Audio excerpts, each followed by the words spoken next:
लाला हुआ तब नंद बाबा आज महामना हो गए। और यहाँ तक कहा गया है नंद बाबा को लाला नहीं अब तो मूर्तिमान आनंद हुआ है। इसलिए कहा जाता है नंद के आनंद भयो जय कन्हैया लाल की, क्योंकि परमात्मा ही मूर्तिमान आनंद के रूप में आज प्रकट हो गए। तो सबसे पहले नंद बाबा ने क्या किया? नंद स्वात्मज उत्पन्नो जाता ह्लादो महामना आहूय विप्रान वेद ज्ञान। वेद पाठी ब्राह्मणों को बुलवाया और वेदों का पाठ करवाया। तो ब्राह्मणों ने कहा नंद बाबा जल्दी से जाओ और जमुना मैया में स्नान करके आओ। नंद बाबा दौड़े दौड़े गए तो जमुना मैया में गोता लगाया, स्नान करके सुंदर वस्त्र पहन के आ गया। ब्राह्मणों ने कहा नंद बाबा जल्दी से और संकल्प करो, दान में कहा देना चाहो। तो नंद बाबा ने कहा भैया मैं संकल्प करता हूं। उसी समय नंद बाबा ने 2 लाख गायों का संकल्प किया। धेनु नाम नियुते प्रादान वेप्रेभ्या समलंकृते तिलात्रीं सद्रत्नौघ शातकौभां भरावृतां। 2 लाख गायें उनके सिंहों को सोने से मढ़ करके और उनके खुरों को चांदी से मढ़ करके ब्राह्मण देवताओं को दान कर दिया। ब्राह्मणों ने कहा बाबा जल्दी से थोड़ी पूजा और कर ले। और ब्राह्मण देवता ने कहा बाबा जल्दी से भगवान के ऊपर जल चढ़ाओ। बाबा ने दूध चढ़ा दिया। ब्राह्मण देवताओं ने कहा बाबा ये क्या कर रहे हो? अरे हम तो जल की कह रहे तो दूध चढ़ा रहे हैं। बाबा ने कहा महाराज मुझको माफ करो, मेरे या बुढ़ापे में लाला भयो है तो मैं आनंद के मारे सबरी बातें भूल गए। ब्राह्मणों ने कहा चलो कोई बात नहीं, फिर से चावल चढ़ाओ। तो नंद बाबा ने फूल लेकर के भगवान पे चढ़ा दिया। अब तो ब्राह्मण देवता कहने लगे बाबा ये तू कर कहा रहे हो है? बोले महाराज हमको माफ करो। तब ब्राह्मणों ने कहा चलो बाबा कोई बात ना, एक काम करो तुम्हारे प्रतिनिधि बन करके सबरी पूजा हम ही कर लेंगे, तुम तो बस चकाचक दान दक्षिणा दे। बाबा ने कहा महाराज तुम्हारे आशीर्वाद से घर में कोई कमी ना है, जो तुमको चाहिए सब ले लो। अब महाराज महामना होकर के नंद बाबा ने सब कुछ लुटा दिया। जो आया है सबको कुछ ना कुछ दान दिया। विप्रणदान विविध विधि विप्रणदान याचक सकल अयाचक की याचक सकल अयाचक की विप्रणदान विविध विधि विप्रणदान विविध विधि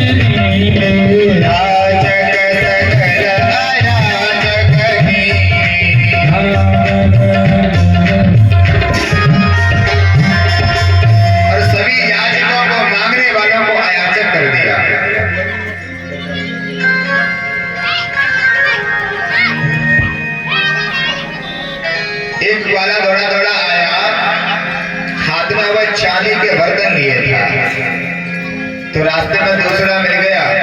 बोला भैया तो को नंद बाबा ने कहा दिया है? बाने कही देख भैया मुझको तो बढ़िया सुंदर चांदी के बर्तन दिए। बाने कही भैया तुमको चांदी के बर्तन मिले, ये देख मुझको बढ़िया सोने के बर्तन मिले। तो बाने कही भैया ये सोने के बर्तन कहाँ पे बट रहे हैं? तो बाने कही यशोदा मैया 4 नंबर के गेट पर सोने के बर्तन लुटा रही है।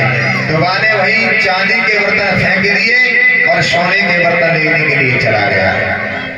दौड़ करके गया, सोने के बर्तन लेके जाने लगा। रास्ते में तीसरा ग्वाला मिला। बोला भैया तुमको कहाँ मिला है? तो बाने कही भैया देख तुमको ये सोने के बर्तन मिले हैं। बाने की अरे बाबरे तुमको सोने के बर्तन ही मिले, ये देख तुमको हीरे जवाहरात मोती मिले हैं। तो उसने सोने के बर्तन वही गलियों में फेंक दिए और जाकर के हीरे मोती ले आए। तो महाराज ऐसे सभी बाल बाल कर रहे हैं। आज ब्रज वीथियों में ब्रज गलियों में सोने और चांदी की ढेर लगे हैं। ऐसा लगता है मानो मूर्तिमान लक्ष्मी मैया अपने प्रियतम के प्राकट्य की खुशी में आज ब्रज गलियों में ताता थैया करके नृत्य कर रहे हैं। भूत सपूत जनियो यशोदा इतनी सुन के वसुधा सब दौरी। देवन को सो आनंद भयो सुन धावत गावत मंगल गौरी। नंद कछुवित नौजु दिया धनपाल कुबेरहु के मति बौरी। ओ देख दही जो लुटाई दिया न बची बचिया छचिया न पिछोरी। जो हाथ में आया नंद बाबा ने लुटा दिया। किसी ने एक मांगा तो नंद बाबा ने 10 दिया। और अन्न के साथ बड़े बड़े पर्वत बना करके उनमें गुप्त दान के रूप में कुछ मुद्रिका रख करके दान कर दिया। गुप्त दान का भी बड़ा महत्व होता है, इसलिए नंद बाबा ने गुप्त दान किया। ऐसे एक महाशय थे, उन्होंने कहीं कथा में सुन लिया कि गुप्त दान की बड़ी भारी महिमा होती है। उन्होंने सोचा चलो आज हम भी गुप्त दान करेंगे। तो ऐसे ही भागवत कथा के मंच पे आए और बढ़िया 1 लाख का साइन करके चेक दे दिया पंडित जी को और माइक में घोषणा भी करवा दी कि फलाने साहब ने 1 लाख का चेक दिया है। अब महाराज जी उस चेक को लेकर के बैंक में गए। बैंक वाले ने कहा महाराज जी पैसे नहीं मिलेंगे। बोले क्यों? कि बोले इस चेक में साइन तो है ही नहीं, साइन तो किया ही नहीं है। अब वो चेक लेके और महाशय के पास गए। बोले भैया तुमने साइन तो किया ही नहीं है। तो वो आदमी हंस करके बोला महाराज जी आपने तो कहा था कि गुप्तदान की महिमा होती है और गुप्तदान में कहीं नाम बताया जाता है, कहीं नाम लिखा जाता है। तो हम लोग ऐसा गुप्तदान करते हैं। लेकिन नंद बाबा ने इतना दान दिया कि जो याचक मांगने वाले थे उनको अयाचक कर दिया। बड़ी धूमधाम से उत्सव मन रहा था। नंद बाबा ने सुंदर श्रृंगार किया और लाला के दर्शन करने के लिए जाने लगे। तो एक ग्वाल बाल ने देखा कि नंद बाबा आज बहुत सुंदर लग रहे हैं, कहीं इनको नजर न लग जाए। तो माने कहा करो एक बड़ा सो दही को मटका भरो और नंद बाबा के ऊपर डाल दिया। नंद बाबा ने कहा चौरेदारी के तुम्हें आज करो करायो पूरे श्रृंगार को खराब कर दियो। तो ग्वाल वालों ने कहा नंद बाबा तुमको ना पता, जब लाला को प्रथम बार दर्शन करो जाए तो ऐसे ही दही में नहाए के जायो जाए। नंद बाबा ने कहा ऐसी बात है तो कोई बात नहीं है। नंद जुगालन पकड़ी कहीं लोगन नाचन को विवशाई। मोद बरे कसे फेंट चले तब नंद बाबा सबके मन भाई। नाचत देख के नंद बाबा सब नाचत नाच उमंगन छाए। ओ काहू ने लाद नंद के ऊपर डाल दिया सब लोग हंसाए। बड़े आनंद के साथ धूमधाम के साथ में नंदोत्सव मन रहा है। लेकिन नंदोत्सव मनाते हुए नंद बाबा को ध्यान आया, अरे भैया 1 वर्ष हो गया, हम कंस को कर देने के लिए नहीं जा पाए। देखिए नंद बाबा के पास में थी 9 लाख गैया, और उस समय मथुरा का राजा था कंस। तो जब आय से अधिक संपत्ति होती तो सरकार भी टैक्स लगा देती, इनकम टैक्स। तो ऐसे ही कंस ने नंद बाबा के ऊपर टैक्स लगाया कि तुम प्रत्येक वर्ष हमारे यहाँ दूध, दही, माखन, घी पहुंचाओगे। और नंद बाबा को लाला के उत्सव में ध्यान आए रहे। तो उन्होंने सोचा यदि मैं समय पर लेकर नहीं गया तो कंस कोई उत्पात खड़ा कर देगा। इसलिए ब्रजवासियों से कहा भैया हम थोड़ा मथुरा जा रहे हैं और ये लाला तुम्हारा ही है, और तुम यह लाला को ध्यान रखिए। उसी समय नंद बाबा बैलगाड़ी में तमाम घोड़े से लेकर के मथुरा की ओर चल पड़े। गोपान गोकुल रक्षाया निरूप्य मथुरा गतः नंदा कंसस्य वार्षिक्यं करं दातुं कुरुद्वः। हे परीक्षित, नंद बाबा आज चल पड़े हैं, लेकिन भैया नंद बाबा तो मथुरा पहुंचे ना है, लेकिन लाला की मौसी तब तक गोकुल में आई। लाला की मौसी कौन समझ गए? श्रीमती पूतना देवी।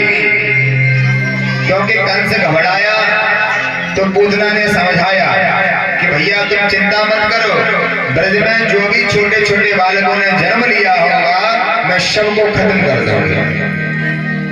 तो आज भाई पापनी पूतना ने जैसे ही सुना नंद के आनंद भयो, समझ गई लग रहा हो काई के घर में पूत भयो है और मेरा नाम है पूतना, तो मैं आज जा लाला को खत्म कर दूंगी। तो बढ़िया सा सुंदर ऐसा स्वरूप बनाया है। सुखदेव जी महाराज लिखते हैं कि साक्षात श्री देवी जा रही है। श्री देवी का अर्थ है महालक्ष्मी मैया। जैसे लक्ष्मी मैया अपने पति के दर्शन को जा रही है, वैसे ही सुंदर रूप बना करके वह आज जो लाला के दर्शन को जा रही थी गोपियां, उनके बीच में मिल गई। सभी गोपियां कह रही हैं यशोदा मैया बधाई हो बधाई हो। तो यानी जाके कहिए अरे यशोदा बहन बधाई हो। यशोदा मैया ने ऊपर से नीचे देखी, ये मेरी बहन कौन कहां से आ गया? तो पूतना बोली बहन तूने मुझको पहचाना नहीं का? अब यशोदा ने सोचा मैं पहचान तो नहीं पा रही, पर होगी कोई मेरी बहन। जब बहन कह रही है सगीना तो सही, चचेरी ममेरी फुफेरी कोई ना कोई तो होगी। और मैं यहाँ तक पूछ लूं कि बहन तो कौन है, तुझे बुरा मान जाएगा। इसलिए सशंकित मन होकर भी उन्होंने नहीं पूछा। यशोदा मैया ने कहा बहन वो लाला पालने में पड़ो है, तू जाए के वहां को आशीर्वाद दे दे, बाकी बाद में अपन आराम से बैठ के बातें करेंगे। पूतना को ले गया मौका। पूतना जैसे ही पालने के समीप पहुंची हैं, भगवान ने देखा पूतना आ गई। उसी समय भगवान ने क्या किया? विभुज्यता बालकमारिकाग्रहं चराचरात्मा सन्निवेदितेक्षणा। पूतना को आकर के देखा तो भगवान ने अपने नेत्र बंद कर लिए। लेकिन यहाँ पर प्रश्न होता है, पूतना को देख करके भगवान ने आंखें क्यों बंद करी? तो संतों ने बड़े सुंदर भाव दिए। पहला भाव यह है कि भगवान सोच रहे हैं कि हम इस धराधाम पर राक्षसों को मारने के लिए आए हैं, और लगता है श्री गणेश मौसी जी से ही करना पड़ेगा। तो इसलिए आंखें बंद करके मंगलाचरण कर रहे हैं, भगवान गणेश का ध्यान कर रहे हैं। दूसरे संत ने भाव दिया, भगवान सोच रहे हैं हम ब्रजमंडल में माखन मिश्री खाने आए हैं और ये पूतना में मौसी पहली जहर पीवा में आ गया, और जहर पीवा तो हमारे भोले बाबा को बढ़िया आवे, उनको अभ्यास है, तो आंखें बंद करके भोले बाबा का ध्यान कर रहे हैं। तीसरे संत ने भाव दिया, जैसे कोई कड़वी दवा होती है तो मैया अपने लाला से कहती, लाला आंखें बंद कर ले और जल्दी से पी जा, तो वैसे भगवान सोच रहे जहर पीवावे आई है तो आंखें बंद करके पिए। चौथे संत ने भाव दिया कि देखो जो दृष्टि का पात्र हो उसी के ऊपर दृष्टि डालना चाहिए, क्योंकि हमारे अंतःकरण हृदय को दूषित करने वाली दो इंद्रियां हैं, पहली आंख और दूसरे कान। इन्हीं के द्वारा चित्त अच्छा भी होता है। जब भगवान के दर्शन करेंगे, कानों से भगवान के कीर्तन सुनेंगे तो हमारा हृदय पवित्र हो जाता है, और जब इन्हीं से कोई गंदी वस्तु या कुछ अपशब्द सुनेंगे तो हमारा हृदय दूषित हो जाता है। भगवान सोच रहे हैं कुपात्र है, सुपात्र नहीं है, इसलिए इसके ऊपर दृष्टि नहीं डालनी चाहिए। क्योंकि रामावतार में भी राम जी के पास में एक सुंदरी आई थी। कौन सुंदरी आई थी? श्रीमती शूर्पणखा देवी जी, बढ़िया सुंदर रूप बना करके आई और भगवान से कहने लगी, तुम सम पुरुष नमोसम नारी। महाराज, मैंने अपने लिए बहुत सुंदर वर खोजे पर मुझे कहीं कोई नहीं मिला, लगता ब्रह्मा जी ने तुम्हें मेरे लिए ही बनाया है। लेकिन महाराज एक बात कहें, ज्यादा सुंदर तुम भी नहीं हो, मन माना कछु तुम्हें निहारी, तुम्हें देख करके कछु यानी कि थोड़ा ही मन मेरा माना है, ज्यादा सुंदर नहीं हो। लेकिन भगवान ने उसकी तरफ एक बार भी नहीं देखा। भगवान ने ये विचार नहीं किया कि ऐसी विश्व सुंदरी कौन है जिसने हमें ही फेल कर दिया। भगवान ने जवाब तो दिया, लेकिन कैसे? सीता चिताए कही प्रभु बाता, सीता चिताए कही प्रभु दाता, आए कुमार मोर लघुराता, आए कुमार मोर लघुराता, सीता चिताए कही प्रभु बाता, सीता चिताए कही प्रभु बाता,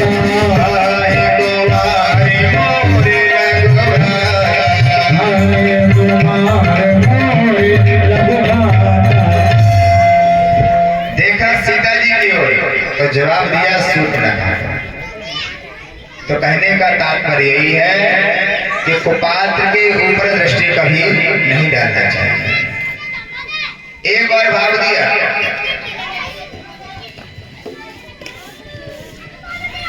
भगवान है मायापति और पूतना माया का रूप बना करके आई, और मायापति के आगे माया थोड़ी चलेगी। भगवान ने सोचा हम है मायावती, ये है मायावती, और हमने कहीं इसके ऊपर दृष्टि डाली तो इसकी माया नष्ट हो जाएगी। माया नष्ट होगी तो इसका असली रूप सबके सामने आ जाएगा, सब लोग डर जाएंगे। इसलिए भगवान ने नेत्र बंद कर लिया। ये तो भैया शब्दों के भाव है, अब भगवान की बात तो भगवान ही जाने कि उन्होंने नेत्र क्यों बंद किए। अंत में पूतना ने आकर के लाला को गोदी में उठाया है और स्तनपान कराने लगी। भगवान ने पहले उसका जहर का पान किया, फिर दुग्ध का पान किया, अंत में भगवान उसके प्राणों को खींचने लगे।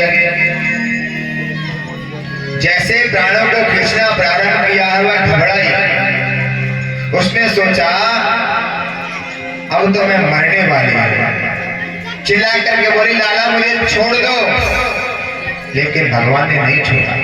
सामंज मुंजाल मित प्रभासिनी निस्पीड्यमाना खिलदीव मरमणि, लाला मुझको छोड़ दे। तो कन्हैया ने कहा मौसी जी मोकू तू पकड़ में आवे, वो छोड़वा आवे ही ना है। तो लाला को लेकर के वह उड़ी है। जैसे हुई है, जैसे नगर के बाहर जाना चाहती है, उसका प्राणांत हो गया और उसका शरीर इतना बड़ा था, त्रिगव्यूति यानी कि 6 कोस का। जैसे गिरी तो गोकुल के सारे वृक्ष टूट गए। इतना भयंकर शोर हुआ कि सारे ब्रजवासी घबरा गए। यशोदा मैया दौड़ी दौड़ी अपने लाला के पास में आई, पर जब पारने में नारायण को न देखा तो घबराई। अरे मेरा लाला कहाँ गया? मैया रो रही है, बिलख रही है। सभी ब्रजवासियों ने कहा मैया तू चिंता मत कर। अरे नंद बाबा मेरे हवाले करके गए हैं, तुम चिंता मत करो, हम बापू जरूर ढूंढ के लाएंगे। सब ब्रजवासी नगर के बाहर गए हैं तो देखा नगर के बाहर पूतना का विशाल शरीर पड़ा है और उसके ऊपर छोटे से नन्हे से लाला खेल रहे हैं। नशेनी इत्यादि लगाई हैं, लाला को उतारा है। इधर नंद बाबा की भेंट हो गई वसुदेव जी से मथुरा मंडल में। तो वसुदेव ने देखा कि नंद बाबा देखो मथुरा में घूम रहे हैं और वहां मेरा लाला अकेला है। कंस जरूर कोई उत्पात करेगा, मेरे लाला के ऊपर कोई कष्ट आने वाला होगा। तो नंद बाबा से कहा भैया नंद बाबा तुमने मोकू ना बतायो तो का भयो, पर मोकू पतो चल गयो है तुम्हारे घर में लाला को जन्म भयो है। तो नंद बाबा ने कहा भैया वसुदेव मोको भी पता है या पापी कंस ने तेरे 6 बालकों की हत्या कर दी। तो मैंने सुना कि अंतिम जो लाली भई थी वो आकाश में उड़ गई। तो वसुदेव भैया तू मेरा परम मित्र है और तेरे जब 6 लाला को उसने मार दिया तो मोको बड़ा कष्ट भयो। तो तेरे 6 लालन के सामने में अपने एक लाला के प्राकृत की खुशी तो को कैसे बताता? क्योंकि सच्चा मित्र वही होता है जो मित्र की आपत्ति में दुखी होता है, मित्र की सुख में सुखी होता है, वही परम मित्र है। और जो मित्र की मित्रता में जब मित्र के ऊपर कष्ट आता है तो वह खुशियां मनाता है, तो वह मित्र नहीं अभी दुश्मन है। क्योंकि कहा है जिन मित्र दुख होई दुखारी, जिन मित्र दुख होई दुखारी,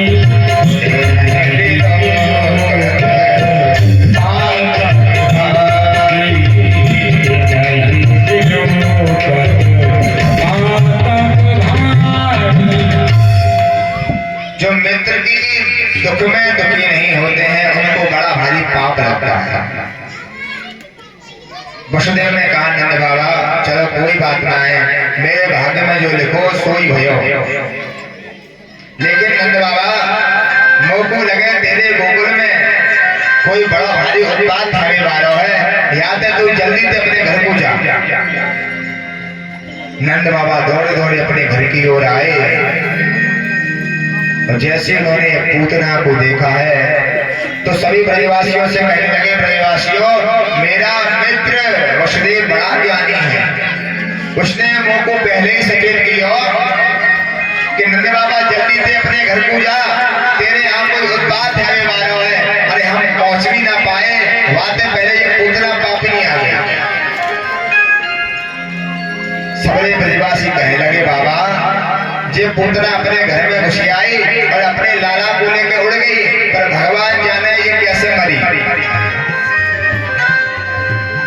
तो एक वाला कहने लगो जी अपने लाला को लेके जल्दी से भागी, या तक एक पेड़ से टकराई गई और टक्कर खा के मर गई। नंद बाबा ने कहा रे भैया जब मोको पता चलो मेरे लाला के जीवन में संकट आने वाला है तो मैं नारायण नारायण जपते जपते आया तो नारायण ने मेरी लाला की रक्षा करी है। चलो जैसे मरी तो वैसे मरी, अब जाने अपना सालों रास्ता जाम कर दियो, अब यहाँ को कहाँ की हो जाए। तो नंद बाबा ने कहा चलो जल्दी से अपने अपने कुल्हाड़ी फरसा लेके आओ, यहाँ के छोटे छोटे टुकड़े करो, ये लकड़ी की व्यवस्था तुम स्वर्ग ही गई है, तो सारे वस्त्र टूट गए, इसके ऊपर डाल दो और आग लगा दो। जैसे ही उसके चिता में अग्नि लगाई है तो उसी समय एक दिव्य सुंदर सुगंध निकली है। तब परीक्षित ने पूछा कि महाराज एक बात बताओ, ये पूतना तो बड़ी पापनी थी, राक्षसी थी, फिर भी इसके शरीर से सुगंध क्यों निकली? तब सुखदेव जी ने कहा, अरे परीक्षित, जो जगत के पिता नारायण को अपनी गोदी में लेकर के स्तनपान कराए, वो क्या भला अब पापिनी रही? गति पूतना के लखे मानस में बस लोग ने एक ही बात कही, जब श्री हरि पूत हुए उसके तो पूतना पूतना कैसे रही? पूतना रही काहे पूत बन के पूत किया, ऐसो ही कृपाल मेरो कुंवर कनाई है। विनय पत्रिका में तुलसीदास बाबा ने भी लिखा है, गई मारन पूतना कुछ काल कूट लगाए, मातु की गति काहे दीनी कृपाल याद बुराए। अहो वकीयम सन काल कूटम जिघांसया पाय यद्यप्य साथी, लेवे गतिं धात्रिजितां ततोऽन्यं कं वा दयालुं शरणं व्रजेम। जो भगवान को मारने को आई, भगवान ने उसको भी मां के समान गति प्रदान कर दी। भला भगवान से बढ़कर और कोई दयालु हो सकता है क्या? अरे हम लोगों को कोई एक गाली भी दे दे तो हम उसको मारने के लिए तैयार हो जाते हैं, लेकिन भगवान को मारने आई फिर भी अपने मां के समान गति प्रदान कर दी। किसी ने कहा इसका परिचय क्या था, तो बताने लगे, पूतना लोक बालघनी। इसका नाम भी अच्छा नहीं है, पूतना। पूत माने होता पवित्र, और जो पवित्र नहीं है उसका नाम पूतना। नाम अच्छा नहीं है। तो किसी ने कहा इसका काम अच्छा होगा, तो कहा लोक बालघनी, छोटे छोटे बच्चों की हत्या करती है, इसका काम भी अच्छा नहीं है। तो कह दिया इसका कुल परिवार अच्छा होगा, तो कहा राक्षसी, कुल भी अच्छा नहीं है। तो भोजन अच्छा होगा, तो कह दिया रुधिरासना, भोजन भी अच्छा नहीं है, छोटे छोटे बच्चों का रक्त पान करती है। फिर भी भगवान ने उसको मां के समान गति दी। क्यों? न जाने कौन से गुण पर दया निधि रीझ जाता। यही भगवान की भक्त वत्सलता है, यही दयालुता है, यही कृपालुता है। भगवान ने उसमें एक ही गुण देखा, जैसे भी थी, बुरी थी, भली थी, पर काम तो मेरी मां के जैसा किया। और भगवान ने यही सोच करके उसको दिव्य गति प्रदान कर दी। बोले कृष्ण कन्हैया लाल की जय हो। यशोदा मैया लाला को लेके आई कि मेरे लाला ने मुर्दा को छू लिया है, याद है ये अपवित्र है। तो लाला को लाई है, गौशाला में लेके गई, गैया मैया के पूंछ से झाड़ा लगाया है और दिव्य एक कवच पढ़ करके लाला को झाड़ने लगे। गोमूत्र से स्नान कराया है, गौरस से स्नान कराया है, पंचगव्य का पान कराया है और पढ़ते जा रहे हैं मंत्रों को। इंद्रियाणि ऋषिकेशः प्राणनारायणो वतो श्वेतदीप प्रतिष्ठितं मनोयोगेश्वरावतु।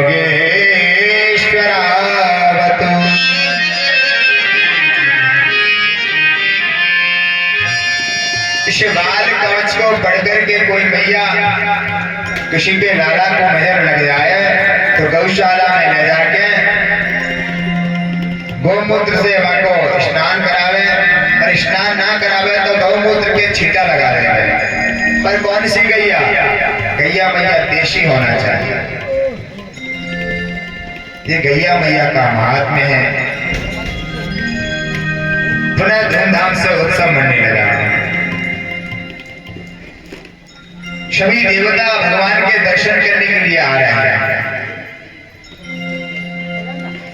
और जब लाला थोड़े से बड़े हुए तो भोले बाबा ने सोचा चलो आज हम भी अपने नाथ के दर्शन करे आ रहे। क्योंकि जब नंद भवन में उत्सव मन रहा था तो भीड़ ज्यादा थी, तो भोले बाबा अच्छे से दर्शन नहीं कर पाए। तो यही सोच के आज कैलाश में नंदी पे सवार है कि नंद भवन की ओर चलने को तैयार हुए। पार्वती मैया ने पूछा स्वामी जी कहाँ जा रहे हो? तो बोले अरे हमारे आराध्य का जन्म हुआ है, तो हम उन्हीं के दर्शन के लिए जा रहे हैं। पार्वती मैया हंसने लगी, अरे बाबा अपना रूप देखो। गले में नाग देवता, सर पर गंगा और चंद्रमा, हाथ में त्रिशूल, दिगंबर धारी। अरे कन्हैया तुम्हारे आराध्य भी बच्चे हैं, छोटे हैं, और कौन मैया होगी जो अपने लाला को ऐसे वेश के दर्शन करावेगी? भोले बाबा ने सोचा तुम ठीक कह रहे हैं, चलो वेश बदल लेते हैं। भोले बाबा अपना वेश बदलने लगे, त्रिशूल रख दिया, डमरू रख दिया, बड़े सुंदर वस्त्र पहनने लगे। नाग को जैसे गले से हटाया है तो नाग भोले बाबा के कान में फुसफुसाया, कुछ कहने लगा। भोले बाबा ने कहा क्या कहना चाहते हो कहो। तो कहने लगा महाराज छोटा मुंह बड़ी बात। मैंने तो सुना है कि जब भगवान के दर्शन के लिए जाओ तो आप जैसे हो वैसे ही जाना चाहिए, क्योंकि भगवान कहते हैं निर्मल मन जन सो मोहि पावा, निर्मल मन जन सो मोहि पावा, मोहि कपट छल छिद्रन भावा, मोहि कपट छल छिद्रन भावा, निर्मल मन जन सो मोहि पावा, निर्मल मन जन सो मोहि पावा, कपट छल छिद्रन